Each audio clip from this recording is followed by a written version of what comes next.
Hello students, welcome to be biological. আমি Aditi ma'am, আর আজকে তোমার জন্য নিয়ে এসেছি 5খানা সিক্রেট টিপ, যেইটা ফলো করলে তুমি নিজের পরীক্ষার নাম্বার কয়েক গুণ বাড়াতে পারবে। এরকম প্রচুর স্টুডেন্ট আমি দেখেছি যারা সারা বছর পড়ছে বা পরীক্ষার আগেও প্রচুর পড়ছে, কিন্তু আলটিমেটলি পরীক্ষার পরে যে নাম্বারটা সে এক্সপেক্ট করেছিল সেটা সে পাচ্ছে না।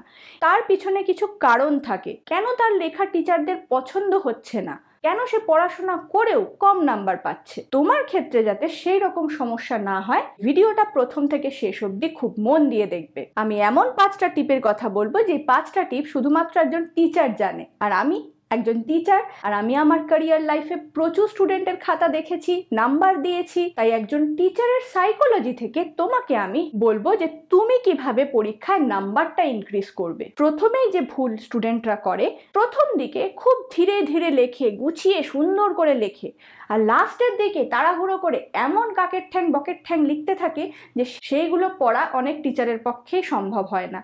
এবার তোমাদেরকে কি করতে হবে? টাইম ম্যানেজমেন্ট করতে হবে। তোমাদের যদি পরীক্ষা 3 ঘন্টার হয়, তাহলে তোমাদেরকে খুব ভালো করে বুঝে নিতে হবে যে তোমার এই 1 নম্বরের প্রশ্ন সলভ করার সময় কতটা, 2 নম্বরের প্রশ্ন সলভ করার সময় কতটা, বা 5 নম্বর প্রশ্নের উত্তর সলভ করার সময় কতটা। এটা তুমি পরীক্ষার হলে বসে কিন্তু করবে না, তোমাকে করতে হবে বাড়ি থেকে। তাই জন্য তোমাকে কিছু স্যাম্পল টেস্ট বাড়িতে দিতে হবে, এক্স্যাক্টলি সেই প্যাটার্নে যেই প্যাটার্নে তোমার পরীক্ষায় প্রশ্ন আসে। ধরো 1 নম্বরের 5টা প্রশ্ন আসছে, তুমি বাড়িতে চটপট সলভ করে দেখলে তোমার এতটা সময় লাগে। সেইভাবে তুমি হিসাব করবে যে তুমি 1 নম্বরের কোয়েশ্চেনগুলো কতক্ষণে সলভ করতে পারবে, সেইভাবে তুমি 3 ঘন্টায় তোমার পুরো সময়টাকে ভাগ করে নেবে এবং সেই সময়ের মধ্যে প্রত্যেকটা সেগমেন্টকে কভার করার চেষ্টা করবে। তাহলে দেখবে পরীক্ষার সময় তোমার টেনশন কমছে, লাস্টের দিকে যে কোয়েশ্চেন সেগুলো তাড়াহুড়ো করে বাজে লেখার, বাজে হ্যান্ডরাইটিংয়ে লেখার বা ভুল লেখার সম্ভাবনা কিন্তু কমে যাচ্ছে। এবার আসি সেকেন্ড টিপে, হাতের লেখা। এটা তোমাকে কেউ বলছে না যে তোমাকে একদম মুক্ত খচিত হাতের লেখা হতে হবে, কিন্তু পড়বার যোগ্য হাতের লেখা অবশ্যই হতে হবে।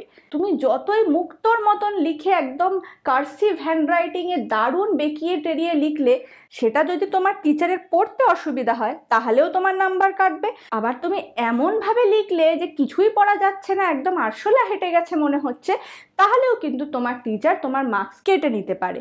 তাই জন্য চেষ্টা করবে যে সুন্দর হাতের লেখা করতে হবে সেরকমটা নয়, কিন্তু পড়ার যোগ্য হাতের লেখা হতে হবে, এবং লেখাটা যেন পরিমাপ মতো সাইজের হয়। এত বড় বড়ও লিখবে না, এত ছোট ছোটও লিখবে না, একটা মিডিয়াম সাইজের লেখা পুরো পেজ জুড়ে যেন সুন্দরভাবে রিপ্রেজেন্টেড থাকে। তাহলে তোমার টিচার কিন্তু তোমার নাম্বার কোনোভাবেই কাটতে পারবে না। থার্ড টিপ, তোমাকে আন্ডারলাইন করতে হবে।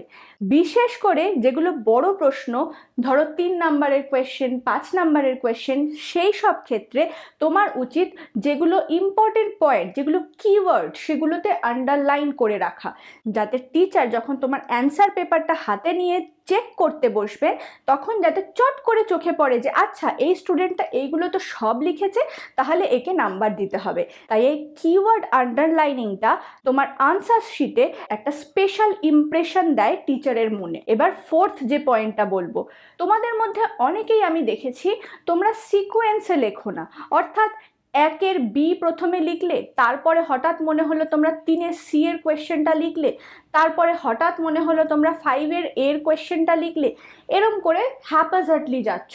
অ্যাকচুয়ালি টিচাররা কিন্তু কোয়েশ্চেনগুলো জানে, পরপর কোন কোয়েশ্চেনগুলো আছে, সেই হিসেবে পরপর দেখতে পছন্দ করেন। হ্যাঁ, একটা আধটা তুমি লিখতে ভুলে গেছো, পরবর্তীকালে একটা লিখলে, সেটা আলাদা ব্যাপার, কিন্তু তুমি থ্রু আউট তোমার আনসার শিটে এরকমভাবে লিখে যাচ্ছ পাজল ফর্মে, তাহলে টিচারদের তোমার খাতাটা দেখতে বেশি সময় লাগে। কারণ টিচারদের কোয়েশ্চেন পেপারটা তখন হাতে নিয়ে বসতে হয়, আরে বাবা এটার পরে এটা লিখেছে, ও এটার এই নাম্বার, তখন আবার তোমাকে চেক করে প্রত্যেকটা কোয়েশ্চেনের জন্য কোয়েশ্চেন পেপারটা দেখতে হয়, তাতে টিচাররা কিন্তু বিরক্ত হন। তাই জন্য চেষ্টা করবে সিকোয়েন্সে লেখার। এবার ফিফথ পয়েন্ট যেটা বলবো, তুমি সিকোয়েন্সে লিখছো কিন্তু গ্যাপ দিচ্ছ না। 1-এর এ থেকে ই অবধি লেখার পরেই তুমি কোনো মার্জিন নেই, কোনো দাগ নেই, ঘাড়ের উপর আরেকটা কোয়েশ্চেন লিখতে শুরু করলে, এটা করো না।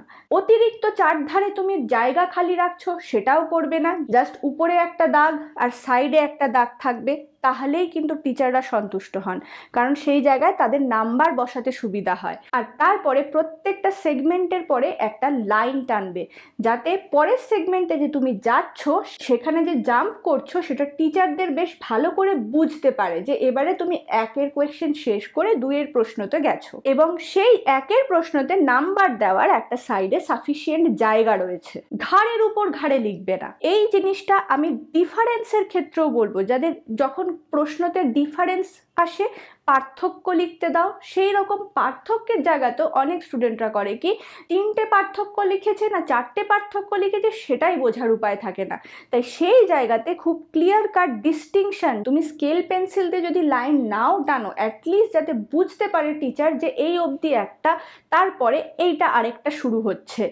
এই রকমভাবে নিট অ্যান্ড ক্লিন খাতা যদি থাকে, টিচারের মার্কস লেখার জন্য সাফিসিয়েন্ট স্পেস যদি থাকে, সাফিসিয়েন্ট মানে আমি একটা স্টুডেন্টের খাতা দেখেছি সে 4 ধারে একদম ফাঁকা জায়গা রেখে মাঝখানে একটু জায়গাতে লিখেছে, সেই রকম করতে যেও না আবার। তো উপরে এবং সাইডে নির্দিষ্ট যতটা জায়গা রাখা দরকার রেখে তুমি তোমার আনসার শিটটাকে পরিষ্কার পরিচ্ছন্নভাবে যদি জমা দাও, টিচাররা তোমার মার্কস কিন্তু কাটবে না। এবার লাস্টে যারা এই 5টা পয়েন্ট শুনেছে তোমাদের জন্য এবার একটা স্পেশাল টিপ আমি দেব। ধরো পরীক্ষার সময় এমন কোনো প্রশ্ন এসেছে যেটার উত্তর তুমি জানো না, কিছুতেই মনে করতে পারছো না, তখন তুমি কি করবে? একদম শর্ট আনসার 1 নম্বরের আনসারের ক্ষেত্রে সেটাতে কিছু করার নেই, কিন্তু যেগুলো লং ফর্ম আনসার অথচ তুমি মনে করতে পারছো না, সেই ক্ষেত্রে তুমি কি করতে পারো? একটা স্পেশাল কাজ। সেই কোয়েশ্চেনটা কোন চ্যাপ্টার থেকে এসেছে সেটা যদি তুমি একবার বুঝতে পারো, তার আশেপাশে কি পড়েছিলে সেটা যদি মাথায় একবার আনতে পারো, রিকল করতে পারো যে হ্যাঁ আচ্ছা এইখান থেকে প্রশ্ন এসেছে, এই চ্যাপ্টারে এই এই জিনিস আছে, সেই জিনিসগুলো যদি তুমি প্যারাগ্রাফ ফর্মে লেখো, বুলেট করে করে নয় কিন্তু, তাহলে টিচার কিন্তু বুঝতে পারবে যে তুমি ওগুলো ভুল লিখেছো।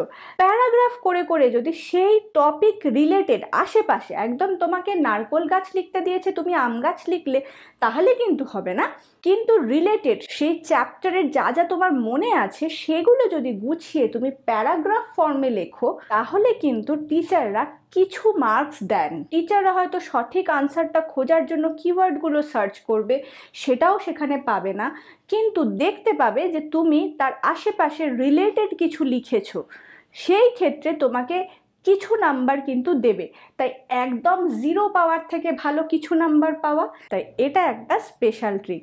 আশা করি তোমাদের ট্রিক্সগুলো খুব হেল্পফুল মনে হয়েছে। আর যারা যারা নেক্সট পরীক্ষায় এই ট্রিক্সগুলো অ্যাপ্লাই করতে চলেছে, নিচে কমেন্ট সেকশনে অবশ্যই কমেন্ট করে জানিও। দেখা হবে আবার নেক্সট এরকমই একটা ইউজফুল ভিডিওতে। ততক্ষণ খুব ভালো থেকো আর খুব মন দিয়ে পড়াশোনা করো।